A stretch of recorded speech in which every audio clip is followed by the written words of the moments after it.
All right, still the nation's number one talk news and sports radio station, 99.3 Nigeria Info. Earlier on, I did tell you we're going to be talking about mediation. Yes, for those of you who have always asked questions about mediation, well, today's your lucky day because I've got a guest in the studio who will be talking to us about mediation. My guest is Franca Ciambella. She is the principal senior mediator at Raffles Mediation Chambers Limited. It's so good to have you join us in the studio. I just want to put it out there that she's a Naija wife. I certainly am.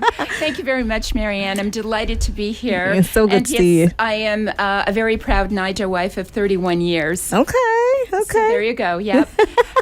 All right. Well, let's talk about mediation. Absolutely. It's very important that people know what it is because, you know, when you say, it's not everything you take to court. Sometimes, you know, some things are sorted out in mediation. Exactly. But what exactly is mediation to the average person? Sure. So mediation is a process, and it's a process where two or more parties that are involved in a dispute come together, and with the help of a trained professional mediator who helps guide them, they sit down and resolve the issues of the dispute amicably and together. And so while the whole process of mediation is without prejudice, which means it can't be held against you what you say in the mediation, and it's confidential, when you do reach the agreement and you sign it, it has the force of an agreement, of a contract, and then the litigation disappears. Oh, wow. So that is basically the process of mediation. And to your question about why mediate, well, we all know what is the alternative. So the alternative is to go to court and litigate. And we know that litigation can take years. And not only years of time, but also a lot of expense. And then you look at the lost opportunity. You know, when you litigate, it's not just money, but it's also your time that you could be spending doing other things. So there's a huge opportunity cost as well. So when you look at the alternative, there really is an incentive to mediate. Is it every, can you mediate in every case? I mean, I know that there's a lot of mediation when it comes to divorces and, you know, money issues, but can you mediate in any? Yes. You know? In fact, all subjects are, you're able to use mediation as a tool. And some of these that I'm involved with are in the business aspect. So there's a breach of contract, or there's an acquisition that went wrong. There's a dispute on price, payments. I get a lot of requests for mediation because people are defaulting on payments, which is a big problem, as we all know. Technology agreements, employment disputes, and, you know, as you correctly said, matrimonial. So all areas are subject to mediation. But the key thing is that the parties come voluntarily. It's a voluntary process. You can't force someone to agree, because if you force them, then it's likely they won't adhere to the settlement agreement. So it has to be done voluntarily. That is the most important aspect, that the parties come of their free will and that there is an intent and willingness to resolve the dispute amicably. Do all mediation processes do they have the same flow? What makes up a mediation process, and what are the steps that you need to consider? So to answer the first part of the question, the process is there are procedures and methods that we all follow as mediators, but the beauty of it is that you can tailor it to the needs of the parties. It's a very flexible process. And then each mediator has their own style. And I'll just explain to you, what my style really is. And of course, the first step is the parties coming together and, voluntarily wanting to mediate, and the selection of a mediator. And the mediator has to be a neutral, objective person.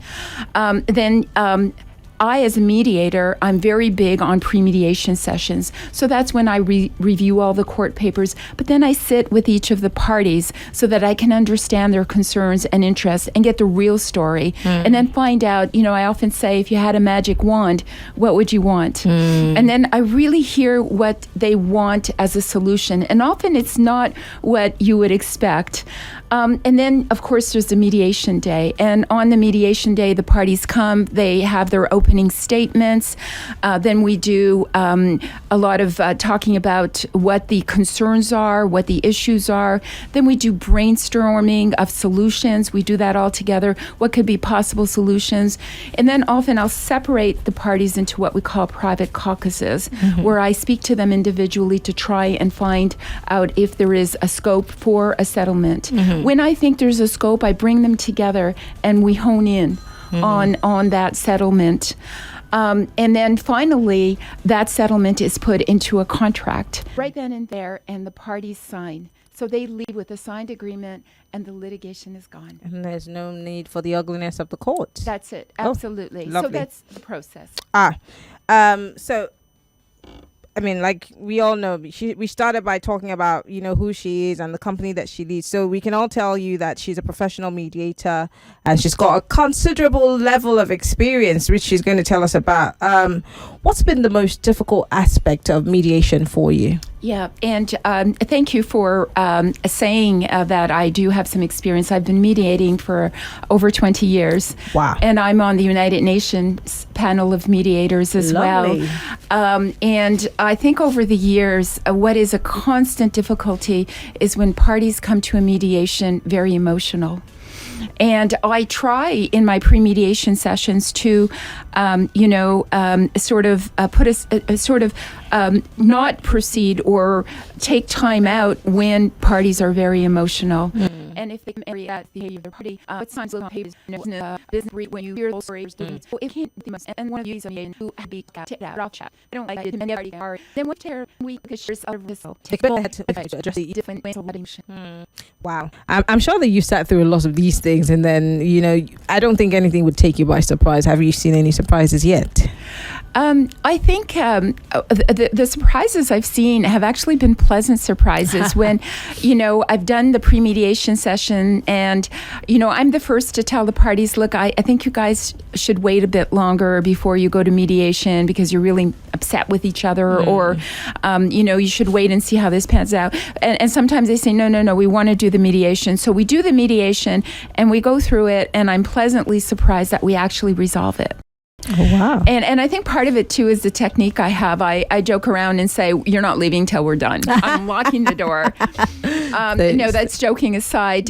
We talk about what's the alternative to not arriving to a solution. And that's, of course, going to court and fighting it out and spending that. So I think the surprises I've had have been pleasant ones where it went better than I thought.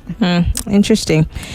So you're telling me that I could employ the services of a mediator? Absolutely. Just anyone? Absolutely.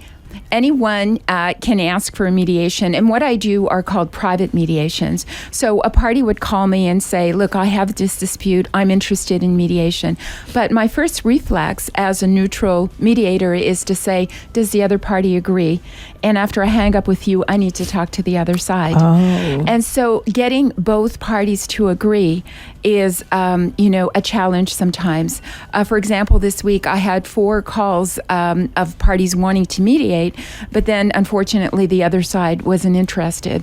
So they, I referred them to lawyers and now they're going to have to. Yeah. But maybe they'll come back. Maybe the other side, when they see what the steps are to going to court and the cost, maybe they will come back and say, okay, now I agree to mediation. So while anybody can hire a mediator, both parties or all the parties have to consent.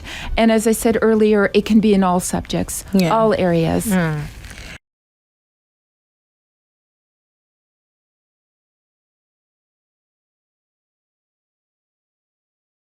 But I've seen very messy will readings that, sometimes goes really bad. Do you need a mediator when you're having to share property, stuff like that? Anytime. A mediator can help in all of those instances. In fact, one of a large mediation I did last year was like right out of that show Succession. and it was a huge, father, children, and splitting of huge international business operations. Oh, wow. And there was a lot of emotion, so we had to to stop and then take it up a few months later. Yes, I mean, there are challenges, but we try to resolve them in a day if we can.